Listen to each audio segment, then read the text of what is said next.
Welcome to Friday Friends, RI Elder Info's weekly look at the organizations and individuals providing resources for Rhode Island seniors, caregivers, and professionals.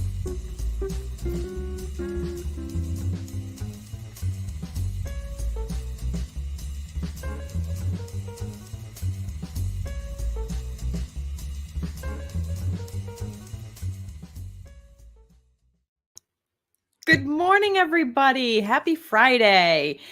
Today it's 9 o'clock. It's Friday, so you know what that means. This is Friday Friends, where every Friday at 9, I come on here and bring on a fabulous guest to share information and resources that you or someone you know needs to know about. I'm sure you recall I am Deb Burton, Executive Director of RI Elder Info and creator of rielderinfo.com, the most comprehensive resources for seniors, caregivers, and professionals here in Rhode Island. And I come on here and I'm happy to share information with all of you to keep folks as independent as possible out there in the community, because that's what we all really want, right? Super important that you hit the like button and the share button and all those social media things, the bell icon and fun stuff like that, so that more people will be aware of the information we're talking about today, because we're talking about a really important topic. So we are a 501c3. We can't do what we do without the support of our sponsors and our donors. So huge shout out to Oak Street Health. They have locations in Warwick, in Providence, and in Woonsocket. They provide comprehensive primary care, even providing transportation to the doctors, which is really pretty cool. Huge thank you to United Healthcare. They are a Medicare insurance company. They provide some wonderful benefits to their enrollees. I really encourage you to speak with Jennifer Barrows if you have any questions about Medicare. She'd be more than happy to answer them for you. And in multiple languages as well, I might add. The magic that you're seeing, that bar at the bottom, the things that pop up on the screen, the video right now, that is through the magic of 321 Media and Ben Barber behind the scenes. Super grateful for the work that they're doing to make this look good and make my job easy. And you visited rielderinfo.com, then you have seen the work of England Studio. They are an award-winning web design company that really were the wizards behind designing rielderinfo.com. And for Friday Friends specifically, I cannot forget to say thank you to the Ocean State Center for Independent Living, who is our sponsor this week. Let's get a word from our sponsor.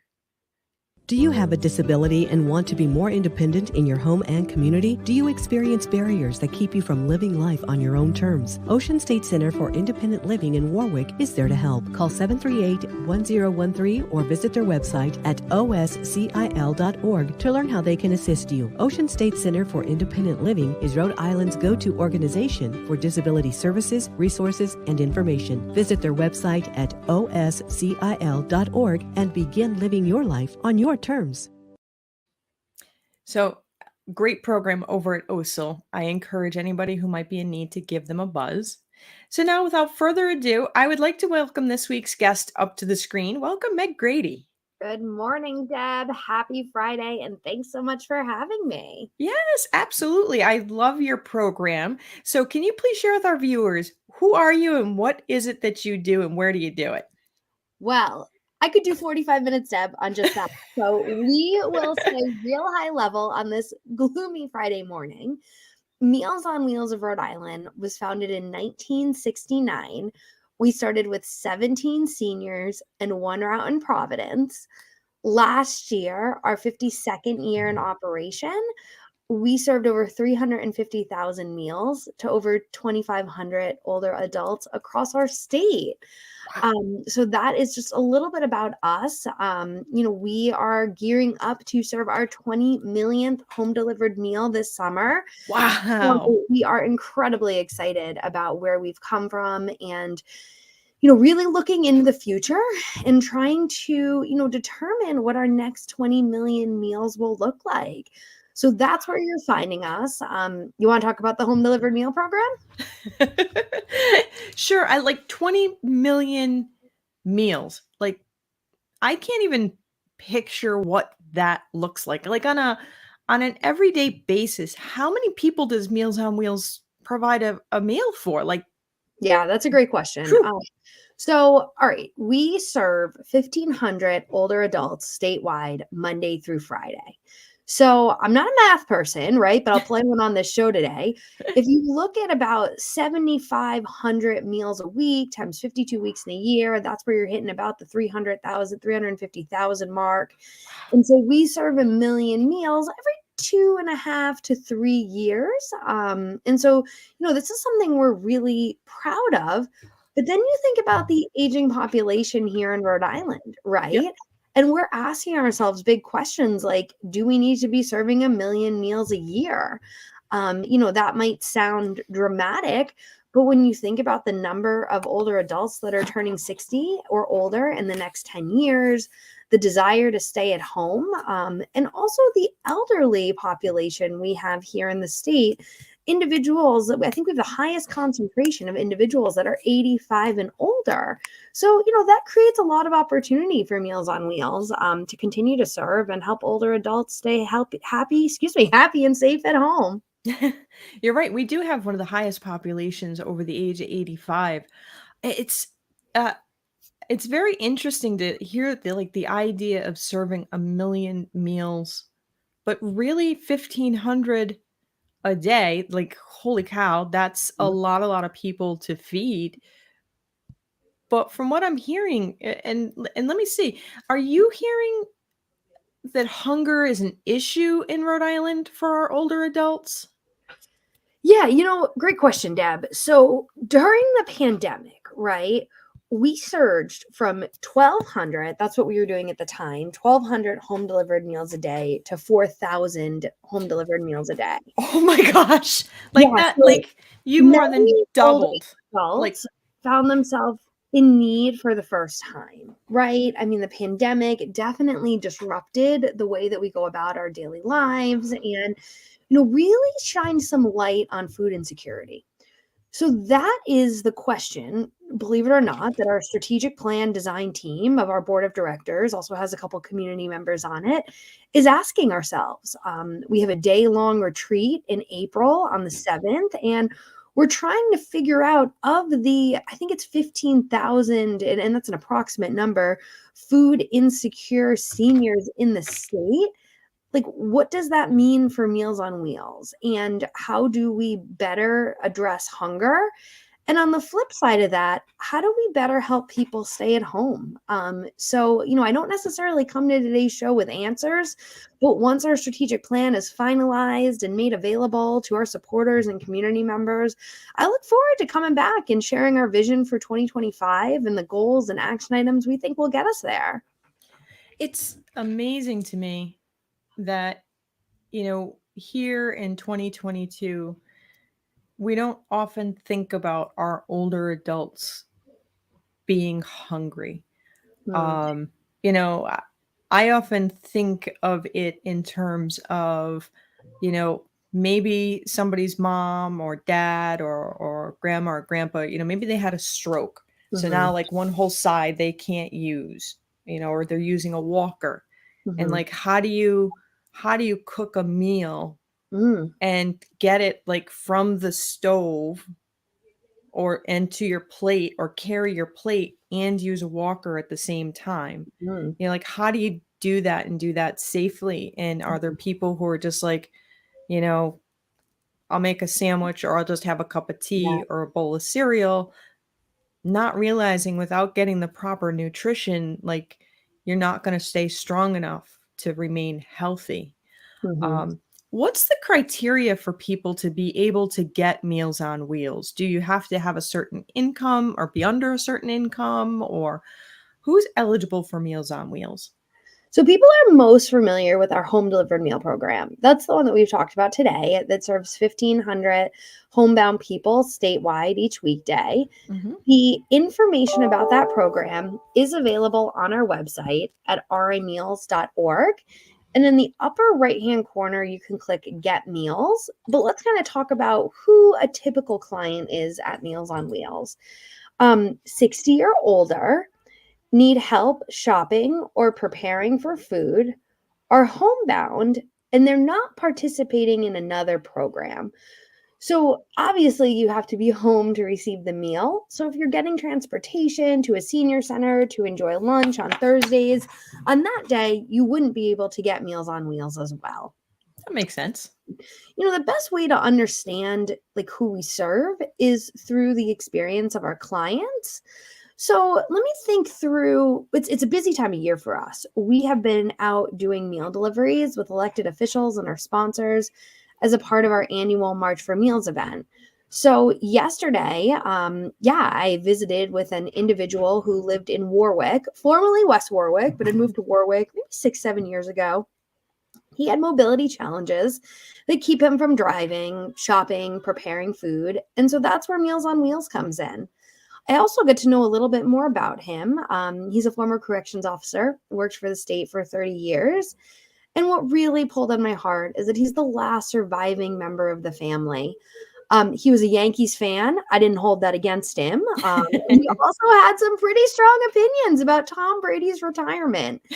So, it kind of gives you a little bit of a picture of our more than a meal model. Yes, we bring a meal each weekday that meets 1/3 of a senior's dietary requirement. But what we also provide is a life-saving safety check and an opportunity for socialization. We're seeing a lot, particularly during the pandemic. It has really raised our awareness of social isolation and loneliness. And I've seen like your really cool ad on TV, where the gentleman who is delivering the meals is actually, has a relationship with the person, that he's dropping it off. And the gentleman so well, whether or not he approves or disapproves of retired, unretired Tom Brady. It seems like it's so much more important that you're not just providing nutrition, the actual food, but that the delivery drivers in your team is actually providing food for the soul. Hmm.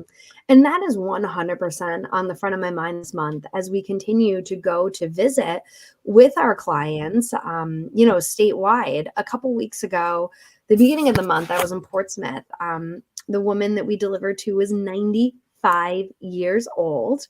And we got to sit and talk about her great grandchildren, her grandchildren, her children. She loves the volunteers that deliver her meals. And each day she likes to write down their names because that helps her with her memory. I could have sat there for, another 4 or 5 hours just kind of getting to know her.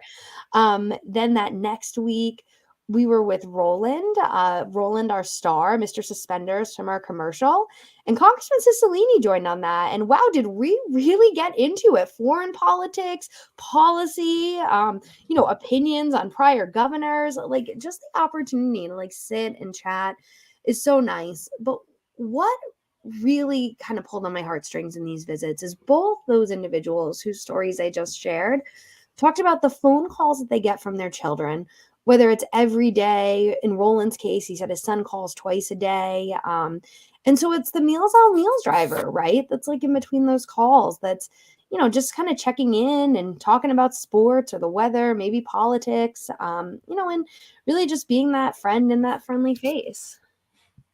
It makes a difference. And, there's a certain pull at the heart. And I know that there's data. Dr. Callie Thomas, she is a Brown University researcher. She also works over at the Providence VA.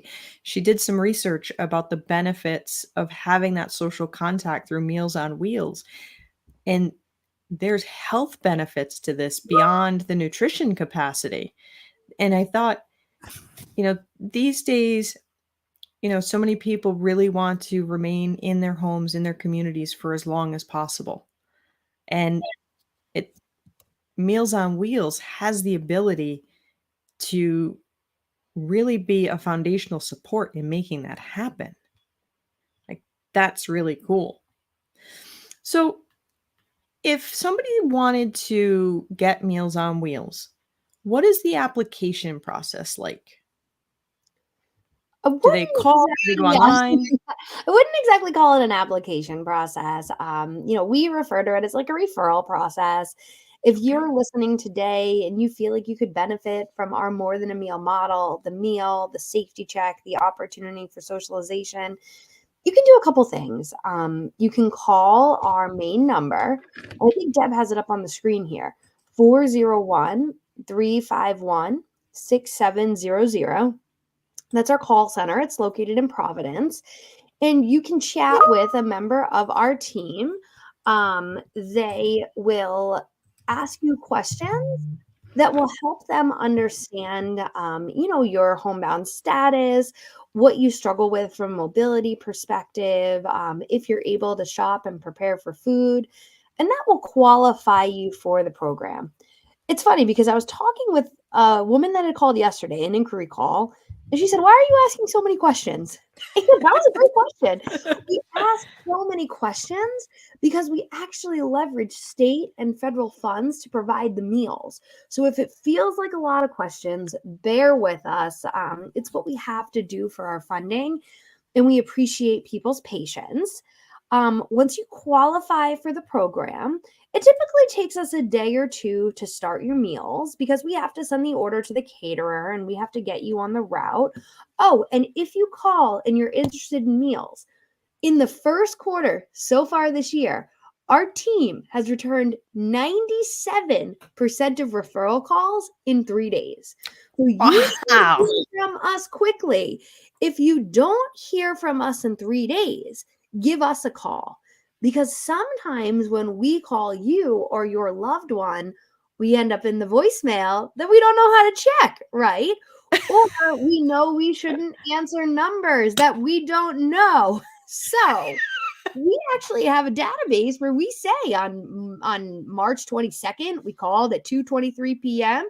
And on March 23rd, we called at 10 a.m. So if you're out at the doctors, if you miss us and you feel like you haven't heard from us, just give us a call. We love to chat. And it takes us 3 days to call you back. It takes us 2 days to get you the meal. So if you call on a Monday, by Friday, you should be getting your first meal. And the menu is available on our website at rimeals.org. You can see our menu there and learn a little bit more about the program too. So if so you don't have any kind of waiting list right now. Nope. If you give us a call in the next week, we should be able to start you on our program. That is amazing. And especially these days when you think about so many people are working remote, working from home, trying to get an organization to call you back, period, and to have you get a call back within 72 hours. That's amazing. But to also get it processed and ready to rock, like to get that meal at the door so quickly, that is really amazing. Particularly, with all the challenges that we have right now. This past week, I want to say it was like March 22nd was the 50th anniversary of the Older Americans Act actually providing funding to Meals on Wheels. But so much has changed in the last 50 years. Heck, so much has changed in the last month. Yeah. Like everything has gone up when it comes to costs. I mean, I was paying like $2.49 a gallon for gas, and now I'm paying like $4.09. Yeah. So how does Meals on Wheels account for that? I mean, you have volunteer drivers, do you have paid drivers? Do they get gas cards? Like, how do you guys do this with all these costs going up? Yeah, I like to call this the economics of Meals on Wheels of Rhode Island. We leverage both paid drivers. These are individuals that drive a Meals on Wheels vehicle. If you see us on the road, give us a wave. It's like a little billboard that travels around, and they deliver longer routes in the Providence area. And then we leverage volunteers who use their own cars and their own gas. So it's very much a volunteer experience. We have a caterer, right? We have all the expenses that anyone can imagine. It's not just the food, right? It's the call center that answers the questions, takes the cancellations, does the referrals. It's the finance team that makes sure the bills get paid, the public relations team that makes sure that people know about our work. It is incredibly difficult time with the rising price of gas. We're monitoring this closely to see if it's difficult for our volunteers to continue to volunteer. It's difficult for us as we have 9 paid trucks on the road every day. And we also are experiencing increases in food. We have a great caterer in our partner Trio Community Meals, but they're experiencing something called hyperinflation when it comes to food. So, all this being said, financially, as an organization, we're strong, we're organized, and we're prepared for this. We have operated without disruption during the pandemic, and that is something that we are incredibly proud of. We plan to continue to operate without disruption with any and all of these curveballs that are being thrown our way because we know that we're the lifeline to many homebound people in Rhode Island. That being said, we continue to turn to our donors and our supporters and ask them to, even like consider all of these rising costs we're facing and maybe give a little bit more this year. Each year, our fundraising comprises almost $750,000 of our agency budget. So, in increasing our visibility, we've had the opportunity to meet new donors and work with those donors to understand the financial opportunities we have as an organization and some of the challenges we face. Every dollar raised here in Rhode Island, we're an independent 501c3, so any dollar raised goes back to supporting a Rhode Islander. And we're incredibly proud in the volume of work we do, with the resources that we have available to us. So yeah, that is economics, Meals on Wheels Economics 101. It's a constant struggle, right? Like the rising cost of food, the rising cost of gas, the rising cost of everything. Yep. But like I said, as an organization, financially we're sound and we're working hard to, really keep pace with the rising costs and make sure that on top of all that, we can continue to serve more meals. That's awesome. So if people wanted to support you, I see, Karina Capaldi said such kind people, and I 100% acknowledge what she's saying. You guys are wonderful. If somebody wanted to donate money to you or be a volunteer driver, let's stay with the donating money. Like if somebody wanted to sponsor one senior for a week, how much money would that be that they could donate? I would say $50. $50 would be like the rounded up all-inclusive cost. We need donors to help us at all levels, right? Mhm. So if you can make a donation of sponsoring a meal, that would be about $9 a day, a week, a year, right? You can kind of do the incremental math. Yep. We have an annual fund where some people give $3, some people give $300. They really give what they can to help us. And you can do that on our website, rimeals.org. There's a donate page, and you can go in there, and leave a message. Saw ya on Rhode Island Elder Info, and really just wanted to do my part. We also work with corporate sponsors. So if you work at a company that has a fund, a foundation that supports nonprofit organizations, throw our name out there. Or if you are, if you're aware that your company is trying to be more visible in the community, supporting important causes like Meals on Wheels, those are all things we can work with. The thing that we've really started to focus on this year is major gifts and also planned giving. So those are individuals that can make significant contributions to the organization. We're talking 5-6-figure gifts. That's where we would really like to grow as an organization. And on the plan giving side of things, individuals who would like to leave us a bequest or a gift in their will. This is a new area of resource development for us. And I'll say that early on, we've gotten a really good response of people that are interested in making a major gift, a planned gift, or even supporting our endowment at the Rhode Island Foundation that's held in perpetuity and will continue to support us for the next 20 million meals. That is awesome. That is absolutely amazing. And when you're looking at, quite frankly, the real possibility of needing to provide 1 million meals a year, I think that is something that is really important to get out there. And so they can call, excuse me, they can call the number that is 351-6700. Mhm. If they are seeking So if they want to do a donation, it's the 351-6700, and then I think you enter extension 122. That And then is correct, Deb. You're good. I might know something about those numbers. And then if you are looking for meals for your family member or for yourself, it's the 351-6700. Mhm. But be prepared to answer questions. Yes. But it's not horrible. And the person you're talking to is very nice. Very, very nice. And Greatest team of all time. And like if you called today, you could get meals by the end of next week. Absolutely, without a doubt. That is really important. I hope like all the discharge planners at the hospitals know how to access you, because that's something really important. A lot of times people are going home from the hospital and they're like, how do I do this? Yeah, and we've been having a tremendous number of networking calls. Almost so many networking calls that my team in the call center is like, Meg, no more networking calls. No, but it's been great. I know you mentioned Oak Street Health earlier in the program. Yes, they're one of our great sponsors. Yeah, we had a great networking call with their head social worker.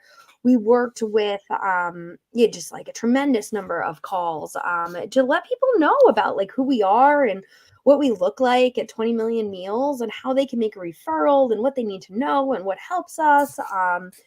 So it's been a great experience. I will say that every once in a while, people worry about the quality of our food. They say, it sounds like a great program, but like, how's the food? The food is excellent. Give us a try. There are many client favorites. The pork riblets, the meatloaf, the pot roast. Those are all great pieces from our menu. Oh, the egg and cheese omelet. That one's a good one. Home fries on the side. Some people say it's a lot of food. Some people say it's too much food. I mean, look, it's not a personal chef program, but I will say that all in all, people are happy and they can often find at least a couple things they like on the plate. The meals are cooked and chilled. So that means that when it comes to you, you can heat it up in the microwave right away, or you can put it in the fridge and later on in the day, microwave it or cook it in the oven. And our menus, like I said, are available online. And every client that I've visited with in the last couple of weeks is more than happy. That is awesome. And your containers, you said they can go in the microwave or the oven? The oven. Yep, that's correct. That's good, because those folks who follow me know that I'm a horrible cook and I can easily melt things or burn things that are often shocking that it could be done that way. So that's good to know. I can go in the microwave or the oven That's at correct. any time. Yep. And do you provide any meals for the weekends for folks, or not really? Monday through Friday At this predominantly. point, we don't provide weekend meals. Okay. A few years ago, actually in an earlier strategic plan iteration, we had to make the difficult decision to serve more people meals or serve people more meals, if that makes sense. Yeah. So we focused on serving more people meals, which is ironic because in this strategic planning iteration, we're thinking about our next 20 million meals and what more we can do for people. So, it's been an interesting journey. We know that there's an aging population. We know that food insecurity is an increasing issue amongst older adults, and we've got our thinking caps on to think, what can we do to play our part? It's amazing. Meg, I love the work that you do. I'm a big cheerleader for you.